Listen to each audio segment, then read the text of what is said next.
Un centre mobile pour s'inscrire au programme de couverture maladie universelle à Abidjan.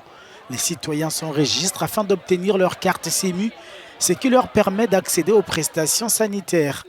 La Côte d'Ivoire a lancé l'initiative depuis 2019, mais elle est sous le feu des critiques. La carte là, je ne suis pas content de la carte. Puisque la carte, il y a beaucoup de pharmacies que vraiment où on passe avec la carte, ça ne passe pas. Quand on va aussi à l'hôpital avec la carte, on dit ça passe pas. Donc on ne sait pas la carte nous sert à quoi.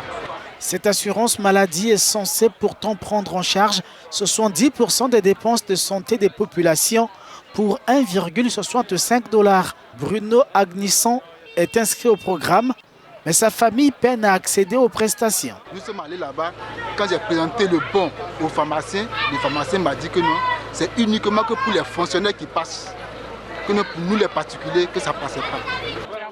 Au-delà des critiques, les autorités ivoiriennes affichent leur optimisme. Dans le pays, la couverture maladie universelle demeure l'assurance de base, martèle-t-elle. Nous sommes en train d'envisager la possibilité donc, de rendre cette carte utilisable dans les établissements privés. Et à terme, c'est une plateforme unique de couverture sanitaire que nous allons avoir dans notre pays. Que vous soyez assureur privé, vous allez donc être sur la même plateforme que la couverture maladie universelle, qui va être l'assurance de base, et les autres assurances ne viendront être que des complémentaires d'assurance, comme dans les grands pays que nous connaissons. 5 ans après son lancement, seuls 13 millions de personnes figurent dans la base de données de cette plateforme, soit 40% de la population ivoirienne.